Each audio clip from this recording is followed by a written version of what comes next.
Randonnée et courses d'orientation étaient au programme proposé par Redland Aventure. Départ du collège Immaculée Conception de Clisson, où les élèves ont pu profiter de cet événement pour récolter des fonds au profit de leur projet humanitaire.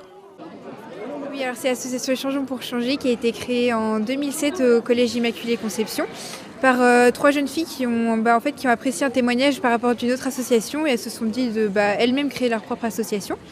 Et du coup en 2010 elles sont parties au Bénin pour rénover un internat et pour faire de l'animation auprès des jeunes. Et ensuite en 2013 il y a eu un deuxième projet au Cameroun pour construire un internat et faire de la sensibilisation à l'hygiène. Et puis nous on est un groupe de 7 jeunes avec 3 accompagnateurs et on souhaiterait partir au Pérou donc en été 2016 pour faire une dalle et pour apprendre de l'anglais aux plus jeunes et faire du soutien scolaire.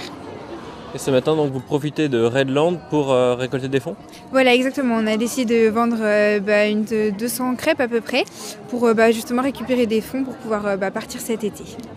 Un petit succès pour le moment pour ce début de matinée? Oui, ça va. Les gens ont dit qu'ils aimaient, donc je pense que ça va le faire. Redland Aventure proposait 2 activités, une randonnée ainsi qu'une course d'orientation. Topographie donc, le long de la Sèvre nantaise, et ce jusqu'au niveau à gorge, à la recherche de balises. Et attention, le temps est compté pour la CO Challenge.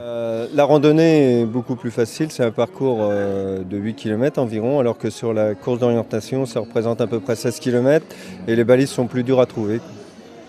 Une récompense peut-être pour la course à la fin, un podium entre guillemets? Oui, il y a un podium et pour la course on fait partie du Challenge de Vendée. Ça représente 5 courses d'orientation et on remet des petits lots à l'arrivée. Ça fait combien de temps que ce type d'événement se réalise? Là cette année c'est la 7e année que nous faisions le Challenge de Vendée. Et c'est vrai que il y a de plus en plus de monde qui participe à ce genre de course, ça se développe beaucoup. Combien de participants ce matin? Ce matin sur la course il y a 410 participants, 410 coureurs et sur la randonnée on est un peu plus de 250, on ne sait pas de tout encore. Parce que les gens s'inscrivent au dernier moment. La randonnée et la course se déplacent au fil des ans. Pourquoi Clisson cette année? Parce qu'on aime bien changer de cadre et les coureurs apprécient de courir dans de nouveaux cadres. Et voilà, on essaye de changer régulièrement de site, ça nous fait découvrir d'autres lieux. Comment vous choisissez l'emplacement des balises? L'emplacement des balises, on essaye de trouver justement des endroits assez typiques, des endroits assez jolis pour faire découvrir notre belle région. Carte et boussole en main, les participants ont tout de même pu profiter du paysage. Oui. C'était assez magique ce matin-là, on était les premiers à partir nous et du coup à un moment il y a un petit passage sur le belvédère avec vue sur l'église je pense c'était. C'était vraiment superbe, très joli avec un petit soleil là, c'était vraiment top. C'est la première fois que vous participez à ce genre de course? Ah non. Ah non, on fait ça tous les ans. On fait les 5 tous les ans. On aime bien. C'est la première fois que ça se passe sur Clisson. Vous avez découvert des lieux, vous avez trouvé des endroits plaisants?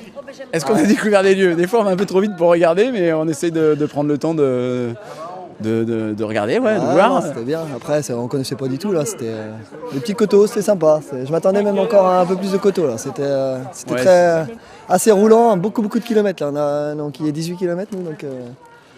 C'était assez varié, il y avait des champs un peu d'urbain, il y avait de la forêt, il y avait des coteaux, on était dans une vigne à un moment, donc c'était sympa. Et puis Redland, ils aiment bien faire ça, ils varient un petit peu les plaisirs, il y avait de la mémo, il y avait du traçage dans la mémo, voilà, ils aiment bien ça.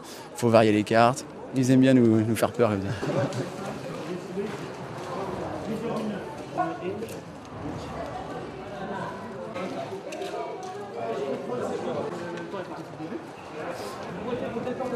Concernant les résultats, c'est l'équipe TSO2 qui termine première en 1h39 minutes et 03 secondes, composée de Cédric Brisson et Alexis Poirier.